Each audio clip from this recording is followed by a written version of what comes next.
सबसे बड़ी बेइज्जती मेरी पहली बार कल हुई है, किसी ने की है पहली बार इतनी बेइज्जती।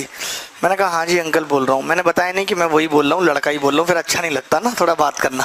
मैंने बोला जी मैं लड़के का भाई बोल रहा हूँ। तो बोला अच्छा ठीक है, और पहचान गया। लेकिन उसने ये बात सुनी नहीं, इग्नोर कर दिया। तो फिर मुझे लगा चलो वो ऐसे ही बात करने लगा जैसे मैं अभिनय हूँ। मैंने कहा हाँ जी बिटिया क्या करती है, ऐसे पूछा। तो वो बोला कि इंटीरियर डिजाइनर है। मैंने कहा अच्छा घर डिजाइन करते? बोले घर नहीं ऑफिस फैक्ट्री सब करती है। मैंने कहा अच्छा अंकल, बहुत बोला था मतलब बेटा। फिर बोला अपने बारे में मैं एडवोकेट हूँ, कानपुर से कॉल था। मैं समझ गया ठीक है होगा। फिर बोला कि इन छोटे मोटे प्रोग्रामों से कितना कमा लेते हो? तो मैंने कहा अंकल 60-70 लाख रुपए महीने कमा लेता हूँ। मैंने बोला कम नहीं बता रहे हो, करोड़ बता देते। मैंने कहा, चंदमा, अब इसको एग्रीमेंट भेजूं मैं अपना कितना कमाता हूँ। फिर बोला कि बड़े गुस्से में बोला कि जो है, अरे मैंने कहा अंकल कैसी बातें कर रहे हो, कमा लेता हूँ। ये मैं कम बता रहा हूँ जो मेरी लिखित सैलरी है, बाकी मेरे अर्निंग के सोर्सेज बहुत ज़्यादा हैं और भी काफ़ी सारे हैं कि मैं बीच में कहीं किसी ऐप पे बैच ले लिया तो मेरी काफ़ी अर्निंग है। ये वो बोला सीधे बोला ITR कितने की भरते हो? मैंने अंकल इस बार 4 की भरी है, लेकिन पिछले साल उतनी इनकम नहीं रही थी क्योंकि मैं पहले GST डिपार्टमेंट में था। तो बोला GST में कहाँ से हो गए तुम 1 साल पहले, GST तो अभी बना है। मैंने कहा इसकी ऐसी तैसी बुड्ढे की, गुस्सा तो मुझे। मैंने कहा पहले जो एक्साइज था वही बाद में GST हो गया, तो अब हम ये नहीं बोलेंगे कि हम एक्साइज में थे, यही बोलना पड़ता GST में थे भाई, क्योंकि आई कार्ड पे तो हमारे एक्साइज ही लिखा है लेकिन GST बोलना पड़ता है।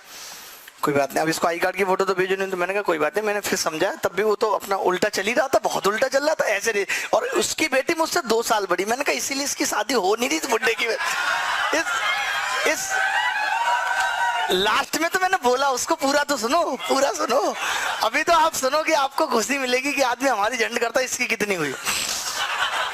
मैंने बोला अंकल हाँ 3-4 CR की मैंने ITR भरी, लेकिन पिछले साल कम कमाई थी, इस साल ज्यादा भरूंगा। बोला इस साल तो तुम 8 करोड़ 40 लाख की भरोगे। तब सीधा उसने हिसाब लगा दिया 12-7-84। मैंने कहा अंकल जितना आदमी कमाता है उतनी ITR थोड़ी भरता है, उस पर 18% तो GST चला जाता है। बोला हमें सिखा रहे हो ऐसे करके? मैंने कहा अंकल ऐसा आप गूगल करके देख लो, यूट्यूब पे आपको पता लग जाएगा मैं क्या करता हूँ। बोले तुम डोनाल्ड ट्रंप हो, तुम्हें गूगल करो। भाई मुझे इतनी गुस्सा आई यार, इतनी गुस्सा आई मुझसे बोला तुम डोनाल्ड ट्रंप हो, तुम्हें गूगल देख लो।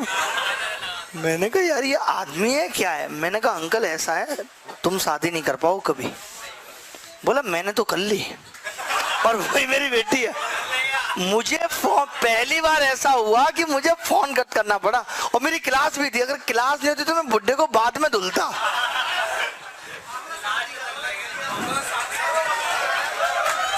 बहुत इतना गजब इंसिडेंस हुआ भाई साहब। मैंने कहा ऐसा तुमने ज्यादा वकालत सीख ली है। मैंने थोड़ा बहुत ही बोला, मैं क्या बोलता भाई। जो आदमी अब तो आप किसी को दामाद एक्सपेक्ट कर रहे हो, इस तरीके से उसकी झंड कर रहे हो यार। कल को शादी हो जाएगी, मतलब यार आप तो घर में नहीं घुसने दोगे यार। आदमी को कहोगे कि बाहर बेटा लड़का आया चल निकल जा, क्या करेंगे? घर में अंदर आएगा 2 कप चाय बिगाड़ेगा चल जा, ये हाल कर दोगे आप? तो ऐसे थोड़ी होता है यार। मेरा पेशेंस लेवल चेक कर रहा था। अरे तो मैं उसको सारी डिटेल सही सही बता रहा था। वो झंडे को क्या, मैंने गूगल यूट्यूब की क्या गलत बोल दिया कि भाई चेक कर लो, अब मैं क्या काम करता हूँ पता लग जाएगा आपको, क्या कंपनी क्या नहीं। तो कह रहा तुम डोनाल्ड ट्रंप हो, तो गूगल ट्रैक कर। भाई साहब मैं उस बुड्ढे की झंड जिंदगी में नहीं भूल सकता अपनी। मैं भी घर गया, मेरे पिताजी ने भी मजा लिया पूरा। अब तो मैं किसी को कहूंगा ना तो मुझे यही बात याद आएगी, मैं कहते कहते रुक जाऊंगा। आपको नहीं पता ना बात। अरे यार एक बुड्ढे का फोन आया था रिश्ते के लिए, तो मैंने उसको सैलरी बताई, कह रहे कम नहीं बता रहे, 1 करोड़ बता देते। ऐसे उसने झंड की। फिर मैंने बोला अंकल आप यूट्यूब या गूगल पे देख लो मैं क्या करता हूँ। कह रहे तुम तो ट्रंप हो।